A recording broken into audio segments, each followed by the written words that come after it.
Hello students, chemistry novel में आपका स्वागत है। मैं आपके सामने अगले इस सीरीज जो उपसहसंयोजक यौगिक की सीरीज चल रही है उसके अंदर आज टॉपिक लेके आया हूँ definitions of some important terms of coordination compound, यानी उपसहसंयोजक यौगिक से संबंधित कुछ महत्वपूर्ण परिभाषाएं। उसके अंदर आज हम पढ़ेंगे स्टूडेंट्स इस लेक्चर के अंदर कोऑर्डिनेशन एंटिटी क्या होता है, सेंट्रल मेटल एटम या आयन क्या होता है, कोऑर्डिनेशन स्फीयर क्या होता है, आयोनोस्फीयर क्या होता है, आयोनाइजेशन स्फीयर क्या होता है। Let's start students. I think आपको पढ़ने में अच्छा मजा आएगा। चलो बात करते हैं स्टूडेंट। तो इसके अंदर सबसे पहले लेते हैं स्टूडेंट कोऑर्डिनेशन एंटिटी, उपसहसंयोजन सत्ता। उपसहसंयोजन सत्ता क्या होती है, क्या होता है student coordination entity. Coordination entity की बात करें स्टूडेंट तो सबसे पहले अपने लेते हैं एक एग्जांपल। जैसे मैंने ये आपके सामने एग्जांपल लिया है, कोबाल्ट के साथ मैंने 6 अमोनिया को जोड़ा है और लार्ज ब्रैकेट में लिखा है बाहर 3 क्लोरीन एटम लिखे हैं स्टूडेंट।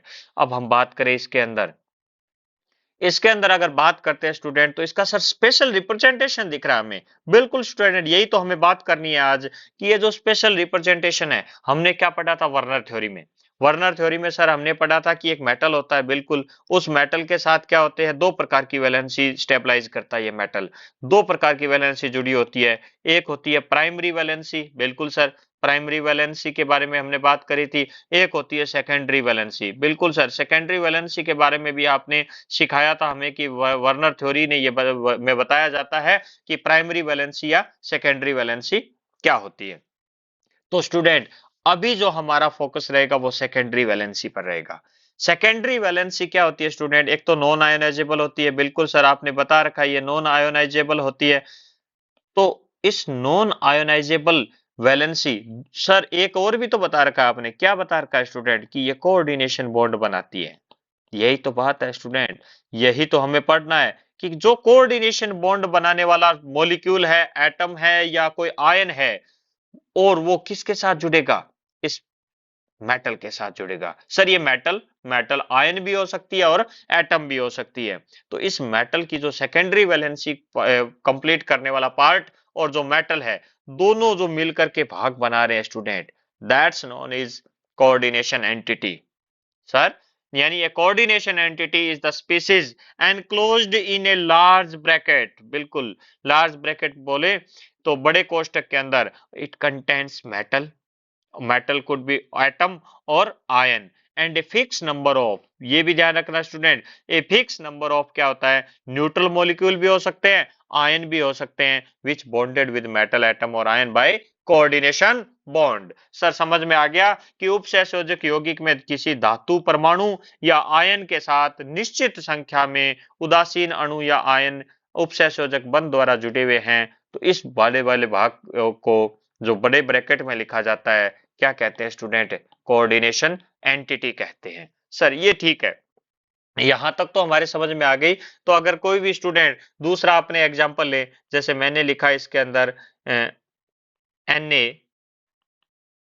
Ag,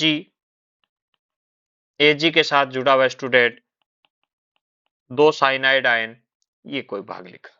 सर आपने सीधा सा ही तो बोला था कि जो बड़े ब्रैकेट के अंदर जो स्क्वायर ब्रैकेट है, उस स्क्वायर ब्रैकेट के अंदर जो लिखा हुआ है और जो लार्ज ब्रैकेट के अंदर लिखा हुआ है, बड़े कोष्टक में जो लिखा हुआ है, वही तो कोऑर्डिनेशन एंटिटी है। बिल्कुल स्टूडेंट यही तो मैंने बोला था। तो यानी आप सीधे मॉलिक्यूल्स के फॉर्मूले को देख करके भी कोऑर्डिनेशन एंटिटी को पहचान सकते हो। ठीक है सर, हमें समझ में आ गया कि कोऑर्डिनेशन एंटिटी क्या है। जैसे मैंने स्टूडेंट एक एग्जांपल लिया, प्लेटिनम के साथ दो अमोनिया और दो क्लोरीन के मॉलिक्यूल जोड़े और ये वाला कोऑर्डिनेशन कंपाउंड लिया। सर आपने इसमें बाहर कुछ भी नहीं लगाया, ये बातें भी तो हम करेंगे स्टूडेंट, लेकिन जो लार्ज ब्रैकेट के अंदर स्क्वायर ब्रैकेट के अंदर जो लिखा हुआ है स्टूडेंट, वो क्या कहलाता है, कोऑर्डिनेशन एंटिटी कहलाता है, उपसहसंयोजन सत्ता कहलाता है। सर बिल्कुल अच्छी तरह हमें समझ में आ गया। तो हम आगे देखते हैं student types of coordination entity. Sir इसके भी टाइप होते हैं क्या, बिल्कुल, यानी इसको हम क्या बोल सकते हैं स्टूडेंट, कॉम्प्लेक्स भी बोल सकते हैं, यानी इस पूरे को क्या बोल सकते हैं, संकुल। सर आपने वर्नर थ्योरी में भी तो इस संकुल के बारे में बात करी थी स्टूडेंट। जैसे मैंने के फॉर एफिशिएंट 6 लिया, इस के फॉर एफिशिएंट 6 को अगर मैं एक्वस सॉल्यूशन के अंदर अगर मैं इसको एक्वस सॉल्यूशन में डालता हूं यानी एक्वस सॉल्यूशन बनाता हूं तो ये स्टूडेंट 4K प्लस और क्या देगा FeCN6 तो क्या आ जाएगा स्टूडेंट इसके ऊपर चार्ज आ जाएगा। अब ध्यान देना ये जो K4FeCN6 है इसके ऊपर आता है स्टूडेंट 4 माइनस होता है ठीक है। ये जो चार्ज आ रहा है अब ये देखो स्टूडेंट यहाँ Fe ने अपना टेस्ट नहीं दिया Cn ने अपना अलग से टेस्ट नहीं दिया इसी को तो हमने बोला था कॉम्प्लेक्स आयन। अरे हाँ सर और ये कॉम्प्लेक्स आयन ही तो सर हमारे कोऑर्डिनेशन एंटिटी बना रही है बिल्कुल तो इसी क्या था अच्छा सर समझ गए हम बिल्कुल समझ गए सर आप यही तो कहना चाहते हो कि ये क्या होता है आयन के फॉर्म में होता है तो यानी आयन तो फिर हमें पता है सर पॉजिटिव भी हो सकता है नेगेटिव भी हो सकता है या फिर न्यूट्रल भी हो सकता है ये। अरे स्टूडेंट वेरी गुड आपने यही तो आपसे मैं सुनना चाहता था कि अगर ये कोऑर्डिनेशन एंटिटी अलग से पढ़े यानी इसको एक्वस सॉल्यूशन में डाले तो कोऑर्डिनेशन एंटिटी आयन बनाता है और उस आयन को अपने कॉम्प्लेक्स आयन बोलते हैं और इसी को हमने कोऑर्डिनेशन एंटिटी बोला था। तो ये पॉजिटिव भी हो सकता है नेगेटिव भी हो सकता है या कोई भी चार्ज ना हो तो सर उसको तो हम क्या बोलेंगे जो पॉजिटिव है उसको कैटायनिक। अरे सर इतना इजी है सर ये इसको हम क्या बोलेंगे एनायनिक और इसको हम क्या बोलेंगे स्टूडेंट न्यूट्रल बोलेंगे उदासीन बोलेंगे।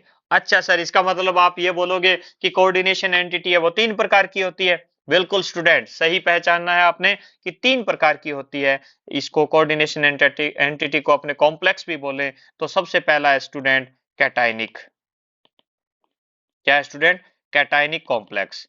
दूसरा है एनायनिक कॉम्प्लेक्स एनायनिक कॉम्प्लेक्स और अगर तीसरे की बात करूं सर न्यूट्रल कॉम्प्लेक्स बिल्कुल सही है स्टूडेंट तीसरा क्या होता है न्यूट्रल कॉम्प्लेक्स होता है। तो सर अब आप क्या कहोगे अगर हम बात करें कि कैटायनिक कॉम्प्लेक्स है तो क्या कहोगे स्टूडेंट आप ही बता दो सर या आप ये कहोगे कि लार्ज ब्रैकेट के ऊपर क्या आ जाए पॉजिटिव चार्ज बिल्कुल सही।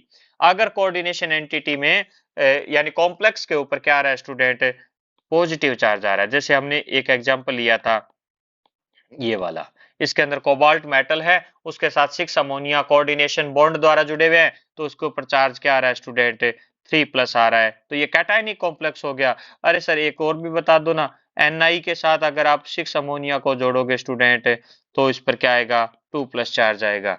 सर इसका मतलब आप ये कहना चाहते हो कि कोऑर्डिनेशन एंटिटी पर जो पॉजिटिव चार्ज है तो वो कैटायनिक कॉम्प्लेक्स है बिल्कुल सही है स्टूडेंट। अगर हम बात करें एनायनिक कॉम्प्लेक्स की तो सर अब तो हम बताएंगे ये बात बताइए स्टूडेंट एनायनिक कॉम्प्लेक्स फिर कौन सा हो गया जिसके अंदर क्या हो कॉम्प्लेक्स के ऊपर क्या चार्ज हो नेगेटिव चार्ज हो जिसके ऊपर क्या हो नेगेटिव चार्ज हो। सर एजी के साथ मैंने अभी आपने बताया था सर ये तो एग्जांपल बिल्कुल स्टूडेंट वही ले रहा हूं मैं जैसे मैंने Fe की बात करी K4FeCN6 की बात करी K4FeCN6 में क्या आ जाएगा स्टूडेंट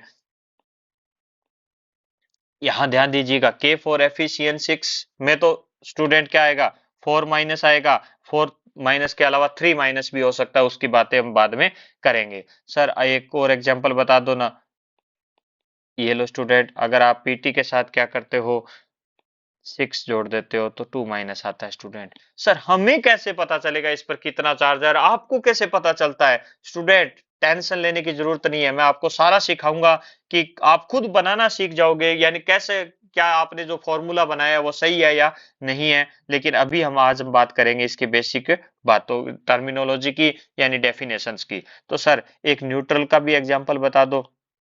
तो न्यूट्रल कॉम्प्लेक्स के अंदर उदासीन जो अणु है कॉम्प्लेक्स है संकुल है उसकी बात करूं स्टूडेंट तो वो आप ध्यान रखना है कि एक तो कार्बोनिल इसके अंदर मॉलिक्यूल अगर जुड़ा है कार्बोनिल मॉलिक्यूल अगर जुड़ा हुआ है तो ये क्या हो जाएगा स्टूडेंट न्यूट्रल हो जाएगा। तो सर बिना कार्बोनिल के भी हो सकता है क्या अगर आप सीओ के साथ 6NH3 जोड़ा था ना आप 3 कर दो और 3 क्या कर दो क्लोरीन जोड़ दो तो ये भी क्या हो जाएगा स्टूडेंट न्यूट्रल हो जाएगा। बिल्कुल सर हमें समझ में आ गया कि what is coordination entity and types of coordination entity अच्छी तरह समझ में आ गया। तो स्टूडेंट अब हम आगे बातें करेंगे इसके अंदर जो हम कोऑर्डिनेशन एंटिटी पढ़ी है हमने बिल्कुल सर आपने पढ़ाई है ना हमें अच्छी तरह समझ में भी आई है बिल्कुल आएगी भी स्टूडेंट। इस कोऑर्डिनेशन एंटिटी के अंदर सर ये वाला पार्ट अलग सा दिख रहा है ये वाला अलग सा दिख नहीं रहा सर अब हम बनाएंगे इसको स्टूडेंट यानी ये वाला भाग ये क्या है सर कोबाल्ट है कोबाल्ट क्या होती है मेटल होती है सर ये मेटल में यहाँ आपने चार्ज भी तो लगा रहे हो, तो वो स्टूडेंट मैंने कब मना किया है, आप एटम बोल दो या क्या बोल दो, आयन बोल दो। मेटल एटम भी हो सकता है और आयन भी हो सकता है। यानी इसकी अगर मैं बाद में बातें करूंगा स्टूडेंट, लेकिन अभी थोड़ा सा अगर मैं बताऊं तो इसके साथ क्या है, 6 अमोनिया है, वो क्या आते हैं, कोऑर्डिनेशन बॉन्ड द्वारा जुड़े होते हैं। ये हम VSEPR थ्योरी और कोवलेंट बॉन्ड में भी पढ़ चुके हैं स्टूडेंट, कि जब आप इसके साथ ग्रुप जोड़ोगे, बॉन्ड जोड़ोगे, तो वो जो मॉलिक्यूल हैं वो कम से कम रिपल्सन लगे इस तरह व्यवस्थित होते हैं, और वो यानी एक निश्चित ज्योमेट्री होती है। तो स्टूडेंट ध्यान देना, क्या दिखा आपको, सर इस बेचारे कोबाल्ट को चारों तरफ से अमोनिया ने घेर रखा है। बिल्कुल, तो सेंट्रल मेटल, क्या बोलेंगे स्टूडेंट, सेंट्रल मेटल, या एटम या फिर आयन। यानी सेंट्रल मेटल या आयन किसको बोलेंगे student, the coordination and in coordination entity, the metal atom और आयन, द मेटल एटम और ion to which a fixed number of molecule और ion are attached by coordination bond. Sir समझ में आ गया, आप बात करना चाहते हो सेंट्रल मेटल, वो एटम भी हो सकता है और वो क्या हो सकता है, आयन भी हो सकता है। स्टूडेंट बिल्कुल यही बात करना चाह रहा था, कि यानी इस कोऑर्डिनेशन एंटिटी के अंदर वो वाली मेटल एटम के फॉर्म में हो या आयन के फॉर्म में हो, जिसके साथ कोई मॉलिक्यूल या आयन क्या कर रहा हो, कोऑर्डिनेशन बॉन्ड बना रहा हो, उसको हम क्या बोलेंगे स्टूडेंट, सेंट्रल एटम या मेटल। ये सर पॉजिटिव हो सकता है, बिल्कुल central metal positive. Sir negative, अरे स्टूडेंट मेटल नेगेटिव नहीं होगा। हाँ सर ठीक है, समझ गए। न्यूट्रल हो सकता है, बिल्कुल हो सकता है। तो ये दो प्रकार की हो सकती है, या तो पॉजिटिव हो सकता है या नेगेटिव, सॉरी न्यूट्रल हो सकता है। लेकिन इसके अंदर एक मजेदार बात तो आपको और बताओ स्टूडेंट, सर बताइए ना, आपने लुईस एसिड के बारे में सुना है, सर बहुत सुना है। लुईस एसिड वो होता है सर, कि जिसके अंदर कोई भी lone pair lone pair accept करता है, कोई भी मॉलिक्यूल क्या करता है, लोन पेयर एक्सेप्ट करता है। अच्छा आपने कोऑर्डिनेशन बॉन्ड के बारे में सुना है, अरे हाँ सर यही तो आप 2 3 4 लेक्चर से पढ़ा रहे हो, कि कोऑर्डिनेशन बॉन्ड में क्या होता है, जब किसी के साथ कोई एटम या मॉलिक्यूल या आयन क्या हो जाए, जुड़ जाए, कैसे जुड़े, अपने लोन पेयर दे करके जुड़े, अपने दोनों इलेक्ट्रॉन दे करके जुड़े। अरे हाँ सर समझ आया, आप कहना चाहते हो सेंट्रल मेटल यहाँ क्या कर रही है, इस वाले भाग से लोन पेयर ले रही है। समझ गए सर, आप कहना चाहते हो ये लुईस एसिड है। कौन कौन स्टूडेंट लुईस एसिड है, सेंट्रल मेटल। अच्छा सर ये बहुत अच्छा क्वेश्चन बनता है स्टूडेंट। अच्छा एक बात आपने और सीखी है क्या, कि जब कोवैलेंट बॉन्ड पढ़ा था तो हाइब्रिडाइजेशन पढ़ा था। बिल्कुल सर, हाइब्रिडाइजेशन से क्या होता है, कि वो डिफरेंट एनर्जी के ऑर्बिटल है वो इक्वल एनर्जी में क्या हो जाते हैं, इक्वल एनर्जी के बन जाते हैं, और इक्वल एनर्जी के साथ वो क्या होते हैं, हाफ फील्ड होते हैं। जो जो हाफ फील्ड होते हैं उनके साथ क्या होता है, कोवैलेंट बॉन्ड बनता है। लेकिन ध्यान देना स्टूडेंट, ध्यान देना, यहाँ लोन पेयर तो एक ही तो दे रहा है। अच्छा सर आप कहना यही चाहते हो ना, कि जब ये वाला भाग है वो लोन पेयर देगा, इसका मतलब इनका क्या होना चाहिए, एम्प्टी होना चाहिए। अरे वाह स्टूडेंट, आप तो होशियार हो गए, कि क्या सेंट्रल मेटल के अंदर क्या होंगे, एम्प्टी इक्वल एनर्जी के क्या होते हैं स्टूडेंट, ऑर्बिटल होते हैं। ये जो बातें मैंने बताई वो आपके किस लेवल की है, कंपटीशन लेवल की है स्टूडेंट। यानी ये किसकी तरह व्यवहार करता है स्टूडेंट, लुईस एसिड की तरह व्यवहार करता है। सर अगली डेफिनेशन लेते हैं स्टूडेंट। अगली डेफिनेशन की अगर मैं बात करूं तो स्टूडेंट है कोऑर्डिनेशन स्फीयर। क्या है student, coordination sphere. Coordination sphere क्या होता है सर, कोऑर्डिनेशन स्फीयर की हिंदी में बात करें तो समन्वय मंडल या उपसंयोजन मंडल। अरे हाँ सर, यानी कोई क्षेत्र होगा। यही तो, बहुत होशियार हो गए स्टूडेंट आप, यही तो बात कर रहा हूं। जैसे मैं एग्जांपल करता हूं, K4FeCN6 इसके साथ मैंने ऐड कर दिए, ये कोई मैंने कोऑर्डिनेशन कंपाउंड लिया। इस कोऑर्डिनेशन कंपाउंड में ध्यान देना स्टूडेंट, ये वाला भाग दिख रहा है आपको, हाँ सर बिल्कुल दिख रहा है ये वाला भाग। इस वाले भाग की मैं बात करूं तो ये वाला भाग क्या है स्टूडेंट, जो ब्रैकेट में लिखा हुआ है, इसी को तो हम क्या बोलते हैं, इसी को तो हम बोलते हैं कोऑर्डिनेशन स्फीयर। सर मैं बताऊं डेफिनेशन? बता स्टूडेंट, क्या बताना चाहते हो आप? यानी आप ये कहना चाहते हो कि लार्ज ब्रैकेट में, स्क्वायर ब्रैकेट के अंदर, ठीक है, ठीक है स्टूडेंट, लार्ज ब्रैकेट के अंदर यानी स्क्वायर ब्रैकेट यानी बड़े कोष्टक में है, मेटल एटम है या आयन है। बिल्कुल स्टूडेंट, आपकी बात सही है, मेटल एटम है या आयन है, उसके साथ लिगेंड जुड़े हुए। सर ये लिगेंड क्या होते हैं? ये बातें करेंगे स्टूडेंट अगले लेक्चर के अंदर। लिगेंड या फिर आप क्या बोलो कि मॉलिक्यूल या आयन, मॉलिक्यूल या फिर आयन क्या जुड़े हुए हैं? कोऑर्डिनेशन बॉन्ड द्वारा जुड़े हुए हैं। तो इस पार्ट को हम क्या बोलेंगे स्टूडेंट? कोऑर्डिनेशन स्फीयर बोलेंगे। लार्ज ब्रैकेट वाला, स्क्वायर ब्रैकेट वाला पार्ट जिसके अंदर मेटल एटम या आयन है, और दूसरा लिगेंड जो इसके साथ क्या जुड़ा हुआ है? कोऑर्डिनेशन बॉन्ड द्वारा जुड़ा हुआ है। इसी को हम बोलते हैं स्टूडेंट कोऑर्डिनेशन स्फीयर। क्या बोलते हैं? समन्वय मंडल। सर एक बात मैं बता देता हूं आपको, आपने वर्नर थ्योरी में बताया था जो ये ब्रैकेट में अंदर जो जो भाग होता है ना, वो क्या नहीं होता? आयोनाइजेबल नहीं होता। बिल्कुल सही पहचाना स्टूडेंट। ये वाला भाग क्या होता है? नॉन आयोनाइजेबल होता है। नॉन आयोनाइजेबल भाग है स्टूडेंट, बहुत अच्छा। यही तो हम सीखना चाहते थे। अच्छा इसके ऊपर क्या चार्ज आएगा स्टूडेंट? 4 - का आएगा, क्योंकि यहाँ चार क्या है? पॉजिटिव के आयन से जुड़े हुए हैं। तो ये तो सर ठीक है। तो ये K4 वाला भाग बच गया ना सर? बिल्कुल। अब बात करते हैं दूसरा, इसके अंदर होता है स्टूडेंट, नेक्स्ट जो पार्ट है वो है आयोनाइजेशन स्फीयर। सर इसको आयोनोस्फीयर बोल दो तो। मना किसने किया है स्टूडेंट? बोलो ना, क्या बोलोगे? आयोनोस्फीयर बोलेंगे। बिल्कुल आयोनोस्फीयर अगर आप बोलते हो, आयनिक मंडल। सर मैं तो एक ही भाग बोलूंगा, क्या? आयनन मंडल। आयनन मंडल क्या होता है स्टूडेंट? आयनिक मंडल या आयनन मंडल क्या होता है?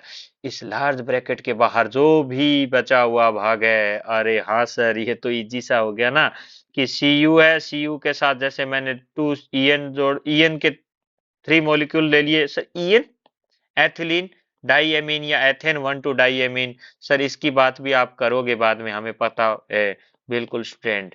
तो ये क्या हो गया स्टूडेंट? ये वाला भाग, यहाँ पर ये बाहर वाला भाग जो भी है, जो आयनाइजेबल, अरे हाँ सर, ये तो मैं बताने वाला ही था। ये क्या होता है? आयोनाइजेबल होता है, प्राइमरी वैलेंसी को ये पूरा करता है। बिल्कुल, वर्नर थ्योरी बहुत कुछ कह के गई है स्टूडेंट। तो ये वाला भाग क्या होता है? आयनन मंडल होता है स्टूडेंट।